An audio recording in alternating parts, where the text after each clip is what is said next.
controversial referee, the third man, and here we go. The bell for round one, and Tyson comes right out with a straight left. Orlin's a great defensive fighter, good offensive fighter as well. Not with the power of Mike, but he's probably a little quicker, very sneaky, good movement, and he's used to going the distance, Steve. He can go and do the 10 rounds, no problem. Norris heavily muscled, not quite as defined and carved as Tyson. They're not used to being on the same eye level as each other.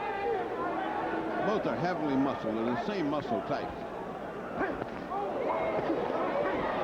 Good left hook to the belly by Mike Tyson right there. Tyson going to the body. This is going to be something new. Mike's used to springing up into big men. Now he has a short man the same size right in front of him. Great.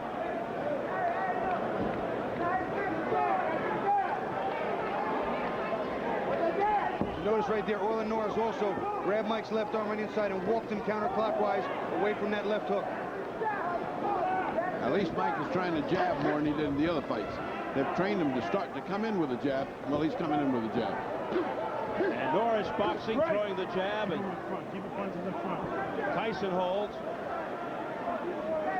Norris very cool. He's not at all upset. He's just boxing like he always does. Not at all intimidated by the moment. Not at all. Heavy right hands, a series of rights to the head and body by Mike Tyson, getting a roar from the crowd. Here's that jab of Norris again. Orlin still hasn't stopped and picked his spot. He's looking for the spot to get that pound of flesh. He's got to hit Mike and sting on a little so he can get some respect. Then he can implement his game plan much easier. Norris's best weapon, the double left hook. There's a straight left hand there by Mike Tyson, and then he follows it up with a combination and a right uppercut.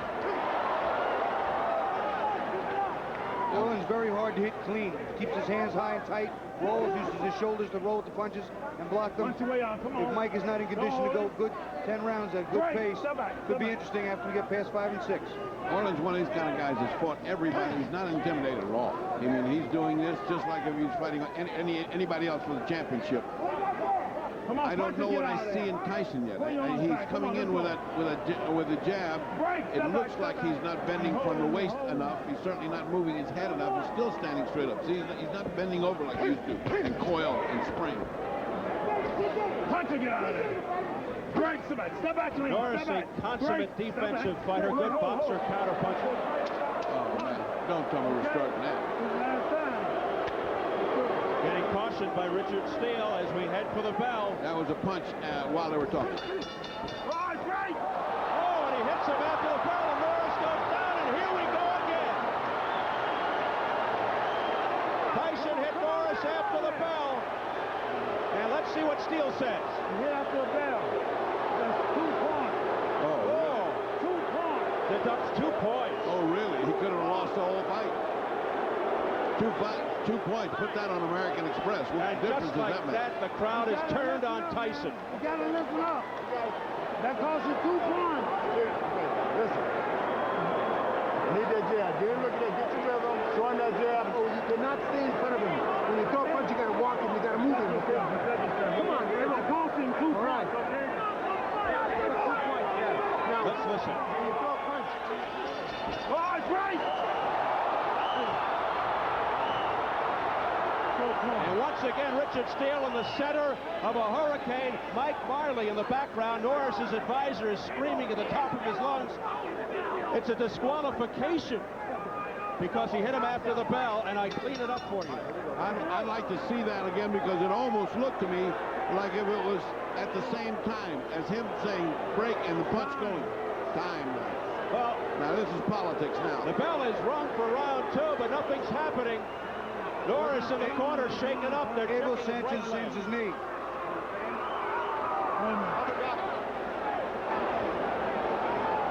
He's looking at his leg. He's saying his knee is hurting him. This is about a knee. This is not about anything else. It's the right knee of Norris. Unbelievable. This is not about his head. Dr. Flip Pomansky, the man with the goatee.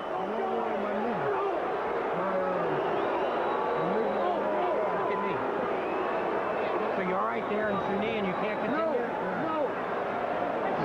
That's That's it. His knee. He can't continue. His head and he cannot continue. Oh, man. Can't make him continue. You know what? I This can't reminds make me. him continue. Now he goes over to the executive director of the Nevada Athletic Commission, Mark Ratner.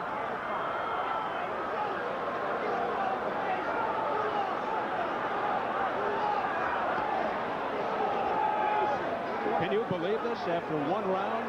I can believe anything in Tyson land. It doesn't seem like we're ever going to have a normal fight. There's Elias Ghanem Boy, somebody's mad as heck. from the Nevada Athletic Commission. They're conferring with all of the guys there now. Why would a blow on the head hurt your knee? I mean, you know, what? Well, when he went All down, right, he made let's watch it. Let's he watch it. slammed on his knee when he went down. Let's Well, see. let's see. I want to hear him say break, and at the time, watch Tyson's arm. Now, here he is. See? Oh, it's Oh, he buckled. folded, yeah. You could see his leg buckled as he went down. I'll tell you what, though, I'd like to see it at regular speed with the sound, because I think you hit him on the bell, right on the bell. That's the way I see it, Bobby. I think that was a simultaneous thing, just as it was happening. Here comes Mark Ratner. Let's listen.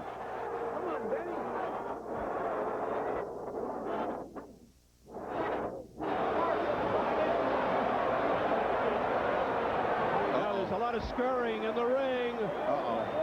They better put protection up Here comes security. Boy, we've seen this scene before with a Tyson fight. Let's not see it again. They're forming a circle around Tyson. And you can hear the crowd chanting its displeasure now. And things are getting ugly again. There's Shelley Finkel, Tyson's advisor. Look at the amount of security in the ring.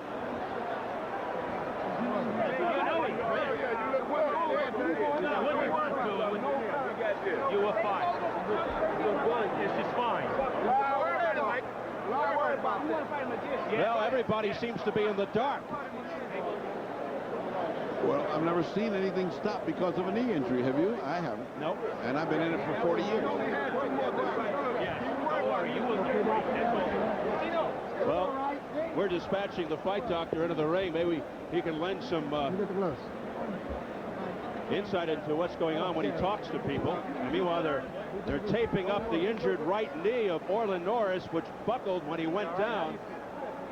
At the end of round one, he was hit. It seemed after the bell by Mike Tyson.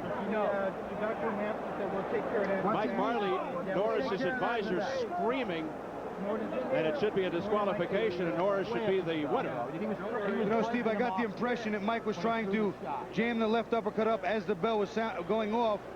I don't know that it was just that it was a clean left hook after the bell conscious thought. I really don't. I mean, I'd like to see it again. It just all happened too fast. And when you start a punch, it's hard. But it's like the kid who cried wolf, Bobby. It's like, how many times can we see this happening with Mike Tyson? We will take another look. We'll show it again, but we don't want to leave the ring right now. Saga continues. Never an easy day.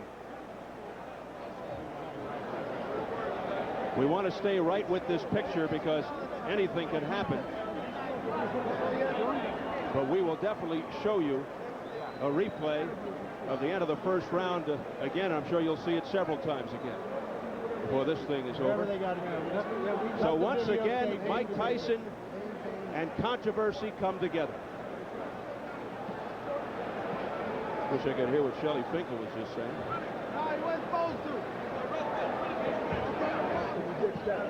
Well, let's find out what's going on. We'll get Jimmy Lennon Jr. up there in the ring to make an announcement.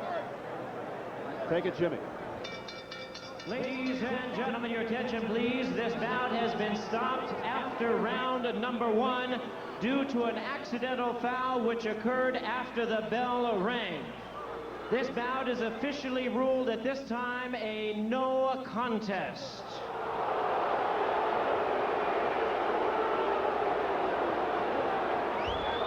Well, you heard it.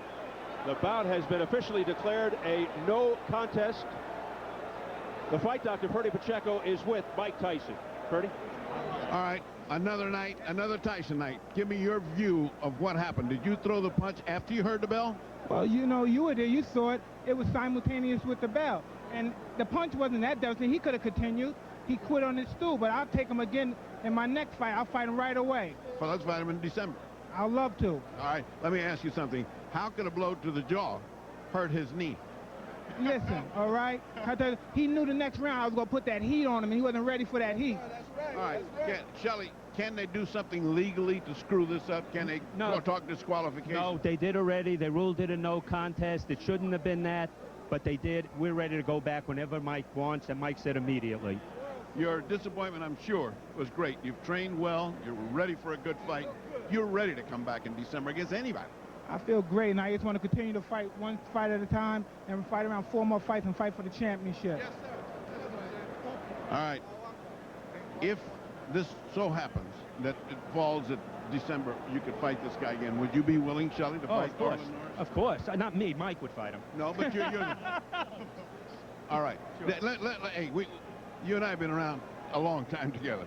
You feel your snake bit or something every time something happens? God, every time you come up here, something crazy happens. Well, listen, all praise be to Allah. I don't want to dwell on this anymore. I just want to say hi to my friend, the Smith family out there in Gilbert, Arizona. I like to say hi to Tiger Woods. We trained together with Keith Cleveland, and he did it, and I wanted to score another knockout because you were successful. And I like to say hi to my friend Chuck Zito, and get well soon. I love you, brother. Peace.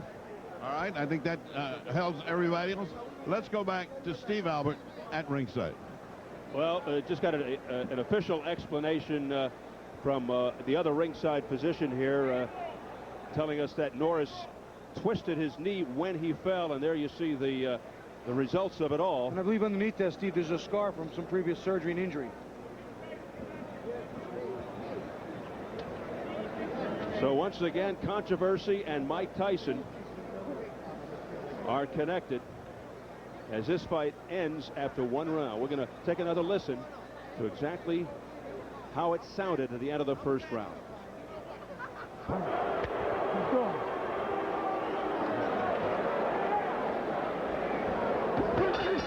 Oh, it's right! He definitely hit him after the bell. He definitely hit him after the bell. I don't know if he heard it. I don't know what registered. It was definitely after the bell. It wasn't long after the bell, but it was after the bell. We've got to find out if Mike Tyson heard that bell.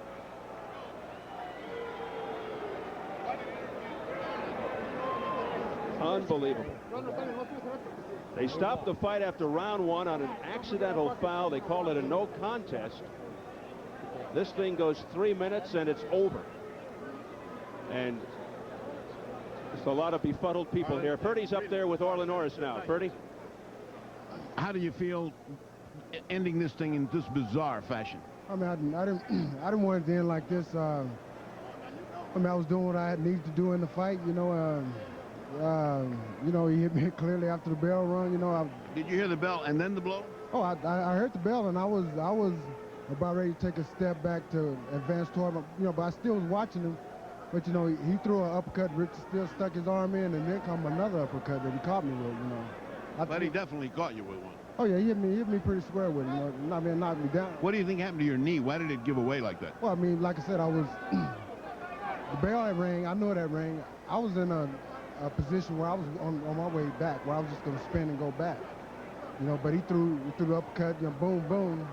You know, and I was just in the wrong position. We've just finished interviewing. He says he wants to have you back as soon as possible. Is December too early for you?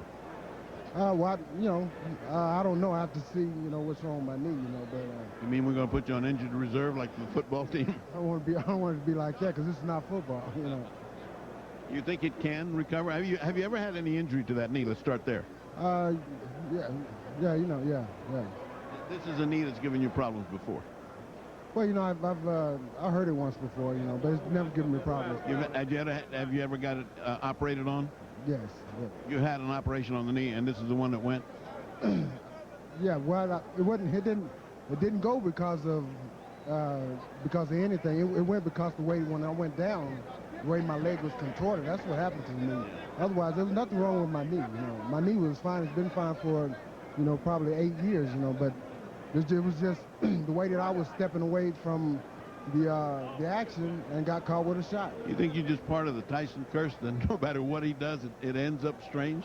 I don't know. I didn't want it to end like this. You know, I'm not into curses or anything like that. You know, I wanted to have a fight where it would be clean. I lost. You know, if I lost, I lost. You know, if I got knocked out, I got knocked out. But not by getting hit, you know, at the end of the bell. Was the fight going the way you thought it was going? Were you satisfied with the first round? Were you? Oh yeah, I felt like I was winning the first round. You know, I felt his power. You know, and you know, I knew what I had to do. You know, from that point on, you know, that was just the beginning of my whole strategy. You know, to boxing. You know, and feel his power. You know, and you know, I had got past that round. You know. All right, so the main thing for you then is to rest and rehabilitate your knees, see what's necessary for it, and then make future plans to see if you come back with Tyson again or if they bypass you and keep on going. Right, that's my plan, to see what happens, you know. All right, Abel, we are going to go back to Steve and Bobby at ringside, but your last thing, are you very disappointed? Extremely disappointed.